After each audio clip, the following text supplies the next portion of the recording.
That was also a part, at the beginning I was walking and sometimes I forgot that I should make photos. Just go on, and the streets here and the rhythm of the city is so intense that you look through the noise in some corner and then you make a photo. So many influences that catches you at the beginning. That was really special for me the first time. Yeah. To use the city as my platform to get this inspiration, yeah. Hi, Tashi. Hi, Miranda. Good to see you in your exhibition here. Thank you. I would love to start by just having you speak a little bit to how did your experience as a resident doing the artist residency here in Thailand, how did that inform this exhibition? Yeah, I mean, this experience here now, this time in Bangkok was really great and different from the last times I was here. It was always very short trips. Last February I was here and just looked around all the facilities here at SAC. And a year later, it was always in my mind and I was thinking, oh, what could I do here? I never planned really ahead, but maybe a month, two before, I had this idea to do something here, really in Bangkok, and what is inspiring me on time. And because the last show in 2020, we kind of shipped the works and put all together here, and so that was good. But this time I had the possibility to really do something on site, and this was a real great experience. Yeah, I mean, 2020 was a different world. Yes. It was pandemic. Pandemic too, I couldn't come. And so I was really living here and working, and everything was intervened somehow. Yeah. Working and living, and it was really intensive. Yeah, because you've been here for almost 2 months, right? Yeah, it's 2 months. And you divided the time between Bangkok and Chiang Mai, correct? Yes, so first I was here in Bangkok and I was walking around with my cameras and made photos, like street photography. I captured, zoomed in some random things, and then more and more it was kind of getting more focused to things I didn't see at the beginning. Then I went back to the studio and worked with found magazines from Thailand. The studio here in Bangkok was like to go back again, press the magazines, look how they dried, and then go out and on the street and collect my own photographies of the streets, yeah. Yeah. And has street photography been a part of your practice for a long time? No, it's actually the first time. Oh, really? It's walking I do, I really like walking, but I never had my photography. With me it's quite heavy also, so never used to do street photography. That was also a part, at the beginning I was walking and sometimes I forgot that I should make photos, which was good. And then I realized, oh, I passed things and I should go back. And I said, no, just go on. And the streets here and the rhythm of the city is so intense, and the noise, sometimes even you look through the noise in some corner and then you make a photo. So many influences that catches you at the beginning. And then slowly, after 2-3 days, I realized, oh, I get in the rhythm to make the photos, and I never had a goal where to go. I just led me through the city. And then I realized, oh yeah, no, I can stay here even there is a rush and take my photos. And that was really special for me the first time. Yeah. To use the city as my platform to get this inspiration, yeah. Yeah, because I know that working with found images through vintage magazines has been a part of what you do for quite some time. Yeah. Did you find any parallels between sort of searching through an old magazine for the image that's perfect and walking through the streets for an image that's perfect for what you wanted to do? It seemed different in the beginning, yeah.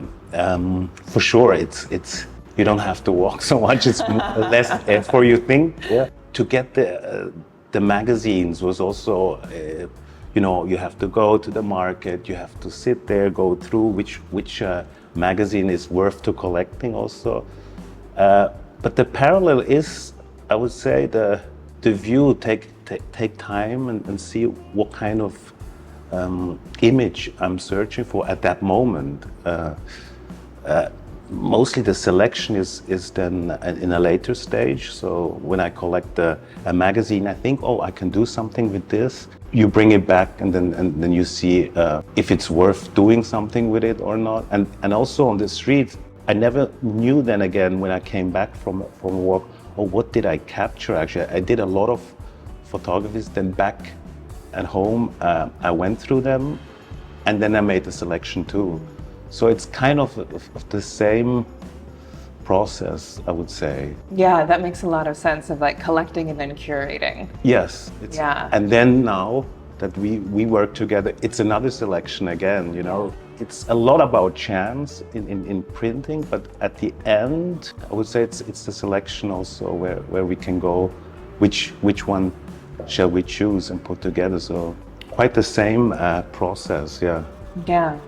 And tell me a little bit about the process of adding the ink or the paint to the image. How do you know what color you want to use, what forms? Is it informed by the raw image? Is it more intuitive?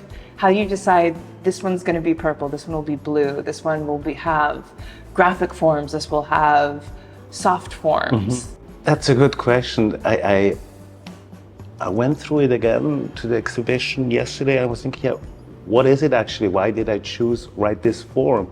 And sometimes I remember now, and some images I really correspond with the image itself, and then I can see it. Yeah. Maybe a parallel form, which I like, or maybe also the image, which is maybe the material of the photography. Maybe it's iron, or maybe it's cloth. So sometimes it's the form, sometimes the color. But then when I press it, for example, the ones I pressed without the monotype pressing machine, the outcome is always different, but I can still see or remember how I reacted on the photo. Is it the color? Was it maybe more the shape, or even the material of the photography itself? Yeah. So that was quite interesting. When I went through again, it was like a second pass again for myself to see, oh, why did I react? Maybe it was quite intuitively, but still there is always a little thinking on how it could turn out. Because this was your first time experimenting with monotype process, is that correct? Yes. Yeah. So the magazine pages I did it with a Swiss magazine, but the monotypes at Chiang Mai at your studio was very, very nice to have this chance to work so free. Like I worked freely also in the studio, and just use oil painting. That's also the first time I used oil painting and different mediums, and experiment with this huge press. Yeah. Yeah. That gave also new ideas and possibilities, I think, to react. Still a print at the beginning, but I could react on the print, and that was really special too. Yeah. And you were also experimenting with the ghost image, right? Which is something Right. you get is once the photograph would go through the press, there still would be ink on the original surface, so you could put another photograph over it. You could experiment with it. Like, tell me about playing with that too. Yeah, that was also something very special, that you see this ghost, ghost print actually from the former one, and you still have a lot of color sometimes on it. And then you can react actually with another color, or take the same shape and print again. So there's like, it's again almost something like this Rorschach-like prints, because you can use the form which is still on this plastic underground for the printmaking. Yeah. And this was also very nice that you could go on and use it in different images again, the form and sometimes the color. Yeah. Tell me a little bit about the element of chance in your work, right? Because whether you're doing the fold or whether you're putting it through the monotype process with the printing press, there's always this element of not knowing what's going to happen on the other side, not knowing what's going to happen once the transfer has happened. Do you find that to be exciting? Can it sometimes be scary? Like, you're kind of in this dance with what the ink is actually doing, where you have some control, but not all control over the final outcome. It's really speaking to me as a person. I like that. Yeah. You know, that I can always react on something, and that it's not sure how the outcome is.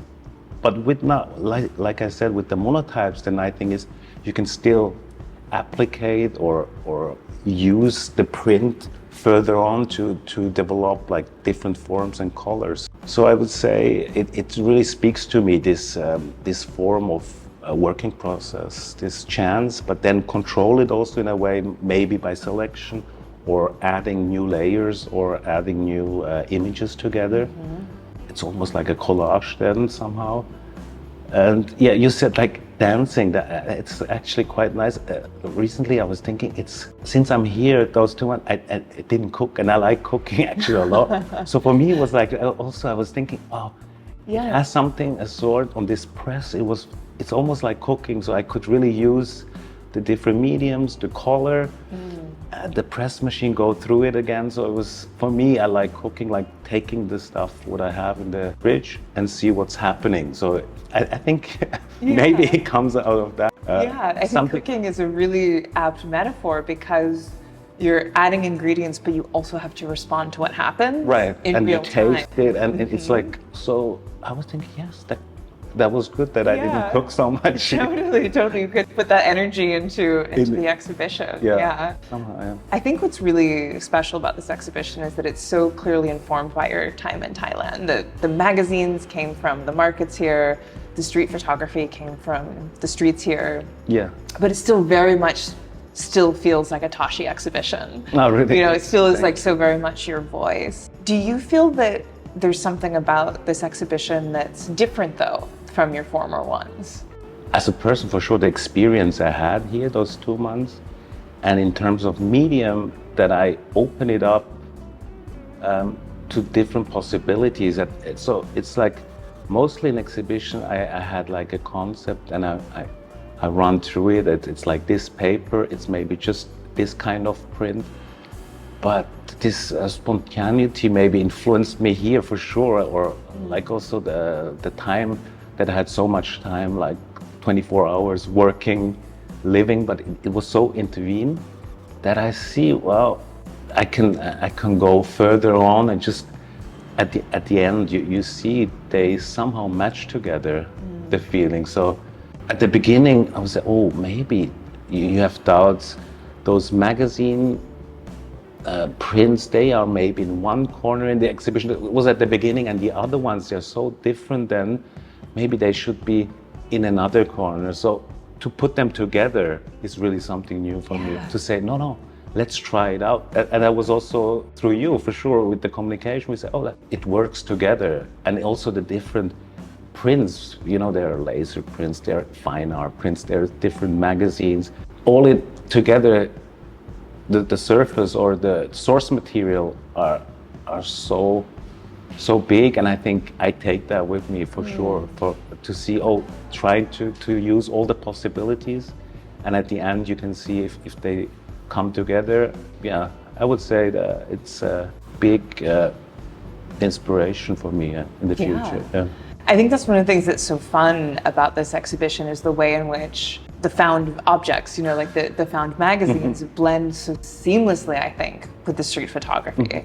Because even though they come from very different places, some of these magazines are decades old, and they're mixing with this contemporary street photography that you're doing, but of course it's all processed through your eye, through your artistic voice. And so even though they come from really different places, they all have such a similar feel and such a really strong through line for your vision. But that's true. That's also something you asked before about the color, or how did I react with the printing. But I think it was also because I lived with those magazines going through. I knew I photographed them always to keep them in mind, which one I liked. So that was for sure also influencing me on the streets then, or saying, that could match actually to my piece which I printed, which I really like. It's not just randomness, but I still had the goal, but I didn't know exactly how they will look like. So this is for sure also a reaction where sure, those magazines come from here, from Thailand, and the streets are here. So it somehow matches, yeah. Yeah, that's a really interesting point that they informed each other, right? Right, That it yeah. wasn't just, two totally different practices. You were completely absorbed in looking at these magazines, thinking about them. I saw your studio where you're working, up on all the walls, right? Right. Like you're just really enmeshed in them. And then you're also going out into the incredible, vibrant city that's Bangkok. Yeah. After having been sort of cocooned in the images from the magazines, it makes sense that they would all just feed into each other. And at the beginning, actually, when I didn't have a studio, when studio, I had it really in my room. So so where I slept, and that was also very good. So I still remember the one. I slept on the bed. On the side, I had all the magazines. I started actually in my living room. My sleeping room, which was also very good. So it was no balance. It was at the beginning really everything together, and then suddenly I went to the studio. I had a studio then, and then it changed again, a new space. So the practice was then more like not from the bed to the printing. So it was more like, okay, there's another room. So from here I go out on the streets, come back, let it dry. So it was also this process of movement was very important, I think. Moving through the city, moving in the space which I had here. The facilities from SAC was great, the team, the staff, everything influenced this work for sure. Sure, I'm the artist at the end, but the influence by moving, but also how people helped me influenced the work for sure. Yeah.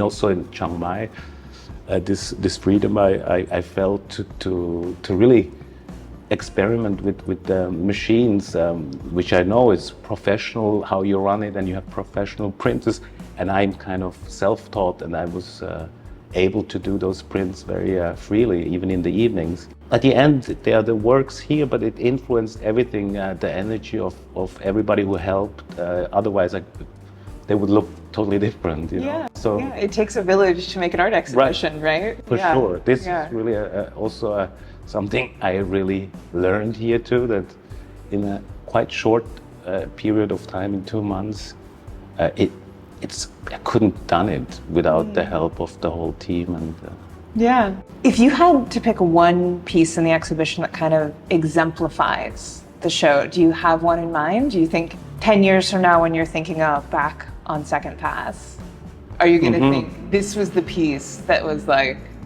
the spirit of the exhibition? I know you're very close to the work still, so it might be hard. But I asked my son for sure. He just came, and I asked him, which one do you like when they hang? He came in, and for him it was the swan, the swans. That's what he liked. He didn't see Lumpini yet, but I told him, you can even enter those swans and go. So, but for him it was sure this.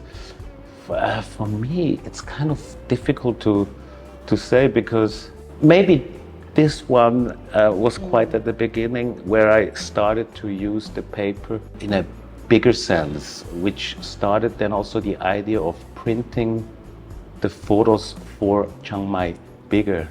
Oh, yeah. So I realized, wow, that's cool. I can combine papers on a bigger sheet to make a bigger piece and print on all the sheets together. That changed also the size and the perception of the work. Otherwise, it's always like quite magazine size images. You're confronted very close one, and I think this is something new I did, and realized, I can even make the photos of my own a little bit bigger too. Yeah. I would say the work marathon, it's called. Yes. It's just.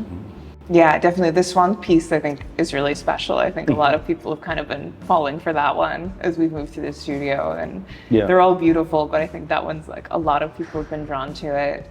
It's very playful, and it was so funny how I didn't even realize they weren't real swans until like yesterday. Even after having like worked in the studio with you, I was like, oh, those are the swan boats in Beatty Park. But I hadn't even seen them that way. And also the title, somebody asked yesterday, only love can break your heart. Yeah, why? Because it's actually people going for a date sometimes, you know. So actually, a lot of titles in the exhibition are songline music I listened to while I was here too, and I like and also some more of books I had here. So titles were also given quite randomly. Because I think like we talked a little bit about your titling process in the studio. You had a book that was just sitting there. You said that you'll flip through. Right. That, you know, a book that you love and maybe something will stick out to you and then you'll find a way to attach it to a piece. Right, yeah. That's something I do often, not with books, actually more with song lines or with songs I have in mind or titles. But this with the book, I brought like 4 books and I read them also when I was in a cab or in the studio. So the titles also come out of those books and of song lines, or titles. Yeah. Besides Neil Young, what else were you listening to while the pieces were being made? If, for example, this piece on the back with the Dunlop, it's Christmas in February. That's Lou Reed. So it was February. And I just came from Christmas and really cold from Switzerland. So I listened to Lou Reed, Transformer, and then I said, oh, that's Christmas in February. It's like a Christmas packages or so. And then John Cale, there is also John Cale. That's a good lineup right there, yeah. But also I was seeing is a lot of 60s actually. 60s, also 70s. Vintage, It's also somehow vintage. It matched it very good. Also the books, they're a little bit newer, but if, for example, the flowers, then also the flower, I think Flower Power now, so it's also 60s, so you know the flower work from the flower market. Before my time, sure, that's Johnny Cash, before my time. I think that's the before my time, I like that too. Great, that's like such a powerhouse of like late 20th century singer-songwriters. That's all classic. Anything surprised you about this process? Was there anything about the exhibition that through your experience here, being immersed in Thailand, an outcome that you didn't expect as you're sitting here in your completed show the day before the opening, the day before its debut, that you really maybe wouldn't have expected 2 months ago? Yeah, many things surprised me, you know, because you come with nothing, you come with the suitcase and the camera. And sure, you have doubts, you say, well, what will I find? I had some ideas, but then I was surprised that I could start so easily and fast also. For example, the first day when I arrived, there was the show of Narapan also, and there was a video, like a split screen video, and then I saw magazines. I never thought about magazines anymore because I wanted to do something new, my photo. I suddenly asked, where can I find magazines? And then the next step was like, Chachuta Market, Chachuta. And then from there, you go further on. So it was this spontaneous movement, and everybody kind of gave you hints and links. Oh, you can find that there. And that was really surprising that actually the work itself is also, I feel like that. I can remember who kind of helped me there. Because when you arrive, Bangkok is always for me so different. And at the beginning, it's so chaotic, and where do you start? But it went so smooth and easily. And this was a big surprise, and that I stand or sit here and I say, wow, that's all made actually in 2 months. Yeah. Yes, it's surprising. Yeah, definitely. For me, you know, when I go back 2 months ago, I was somebody else almost, you know. So with the work itself, you express something, I will never forget actually. Yeah, beautiful. Well, it's an amazing exhibition. It turned out so nice. Thank you so much. Thank you also. Yeah, it's been so fun and just an honor to work with you again. And I'm really excited to share it with the world with you tomorrow. Thank you so much. Yeah, I'm looking forward. Thank you. Thank you, Miranda. Kabunaka.